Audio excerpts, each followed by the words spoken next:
Good evening, everybody. All right, so I'm doing this video because I received a very sensitive message. I have been receiving a lot of messages from my team. They've been sending me a lot of messages. I've been into several meetings. We've had several meetings in the past since Saturday till now.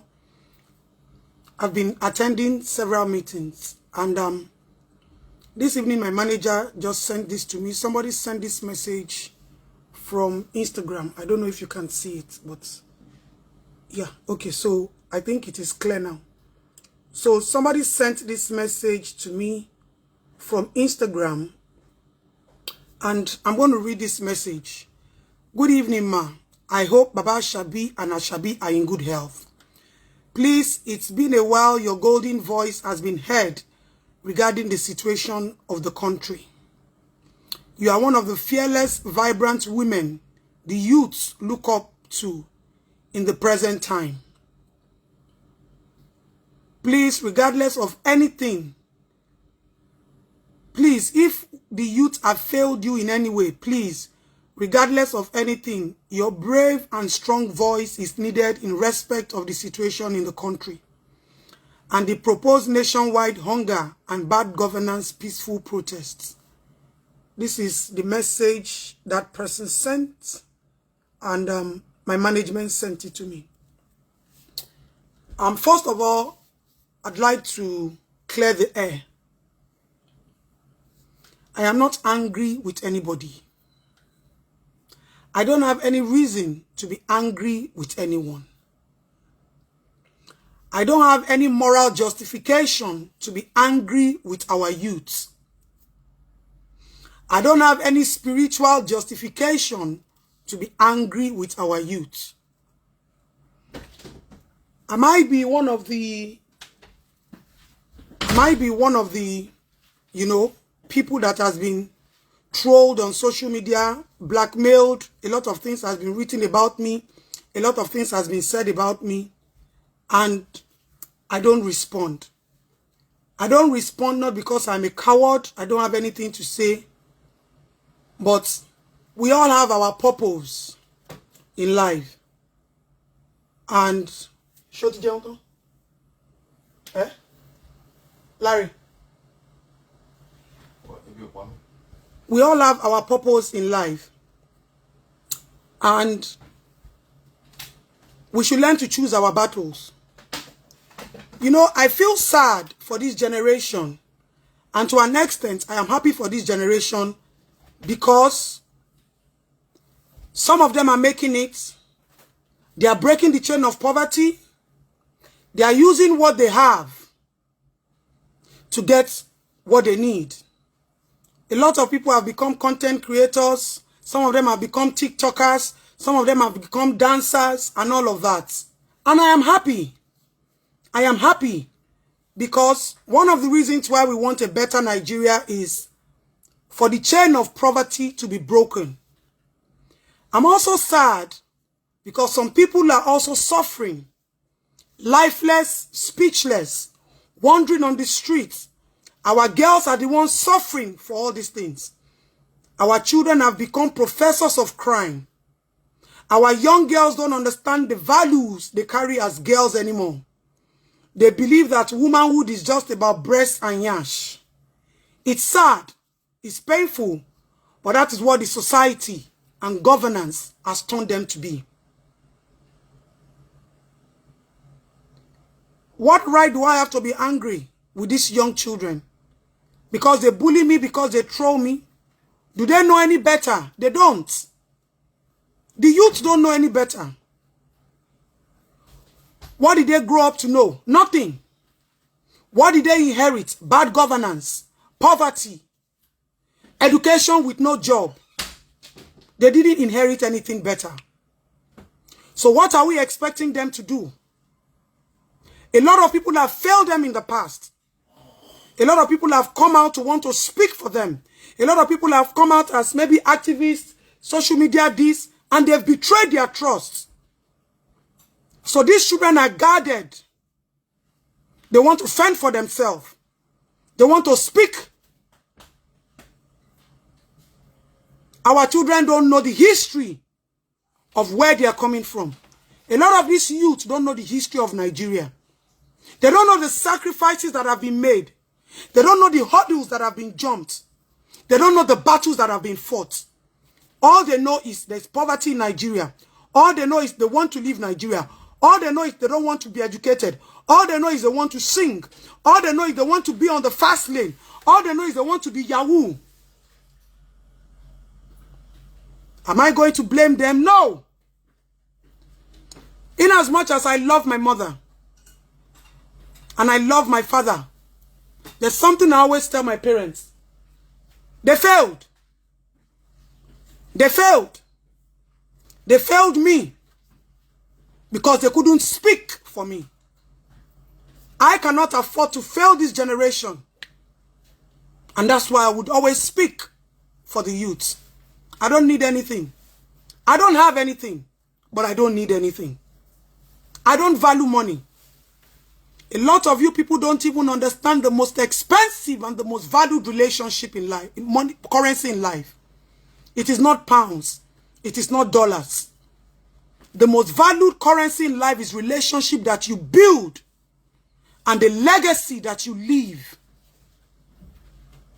What you preach to others and how you show love and support. You see this shoulder? Your shoulder is for somebody to lean on. Your shoulder is not to carry your problem. Your hand is to carry your own problem.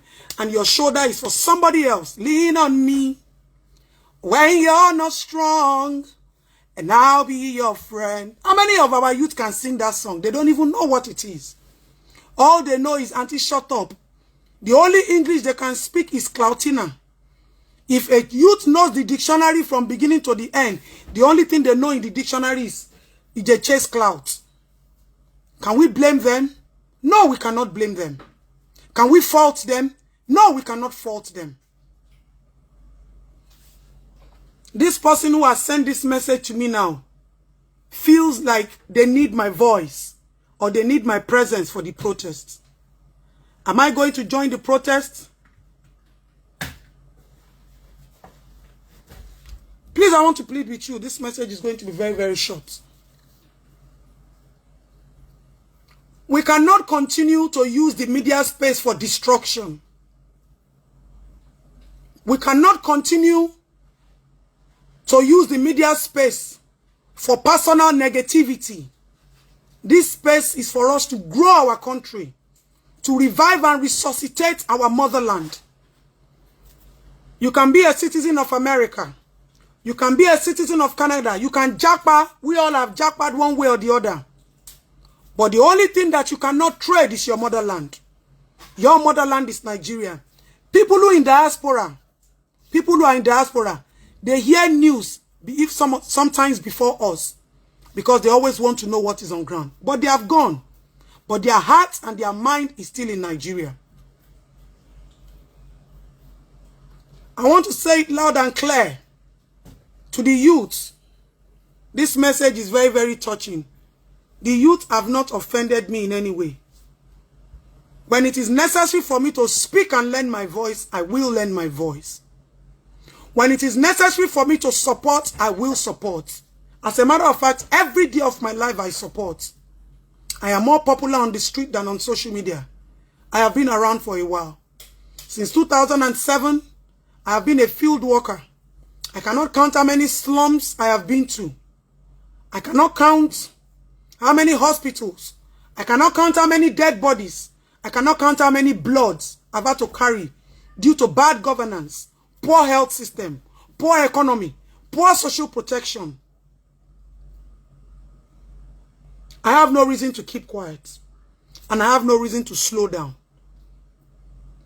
When children and women begin to earn what they deserve as protection, as support, as rights, as education, then I can tone down. As long as I see our young girls becoming prostitutes overnight, selling parts of their body to earn a living, running a race rather than climbing the ladder. It takes a process to climb the ladder. But anything, when you are up there, anything can fall you down.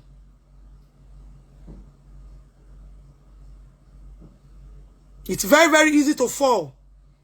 But our youth do not understand that it takes a process to get there. But they all want to get there overnight. Can I blame them? I cannot blame the youth.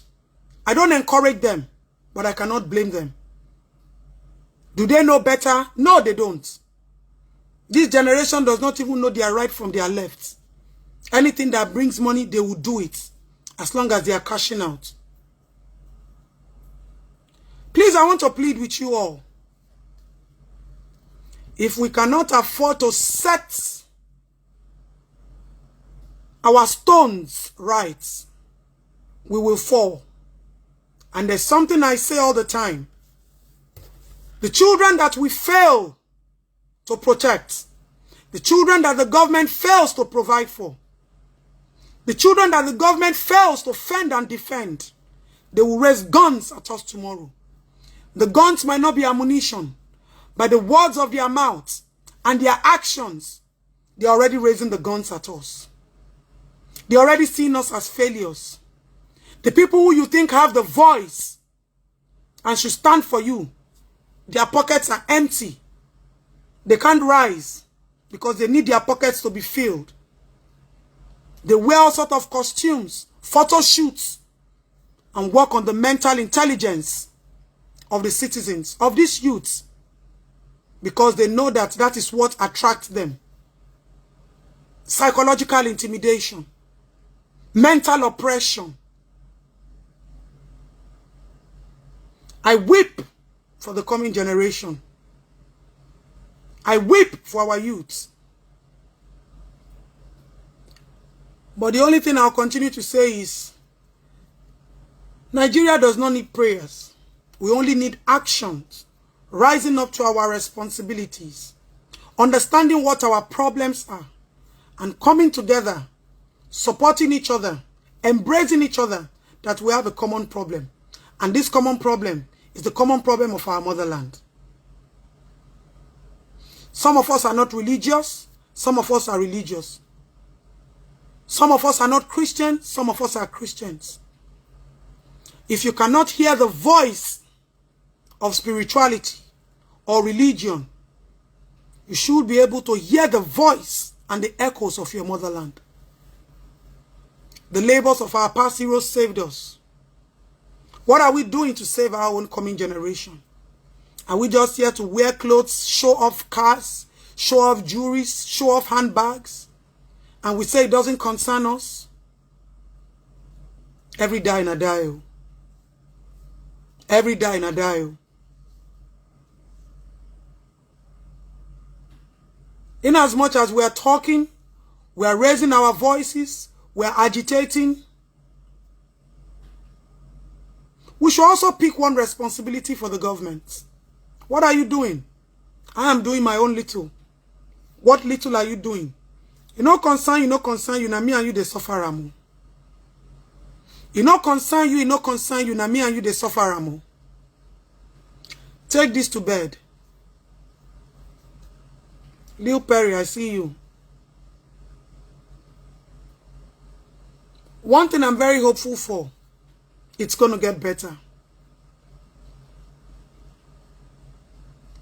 I will not be joining the protests.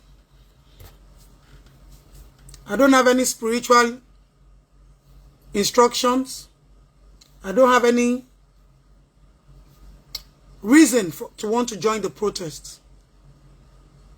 Every day I have zero tolerance for bad governance. Every day I have zero tolerance for the insensitive nature that our government has. I don't need to wait for a specific time before I speak.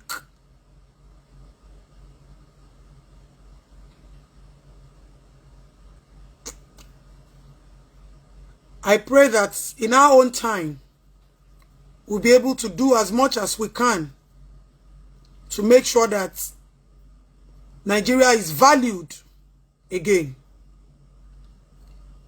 We pledge to Nigeria, our country, to be faithful, loyal, and honest. I remain faithful, I remain loyal to the people and to my motherland, and not to any personal person. And at this point, so help me God. Thank you, everyone. And I pray that God will continue to give us the wisdom to understand all of these things. It is well.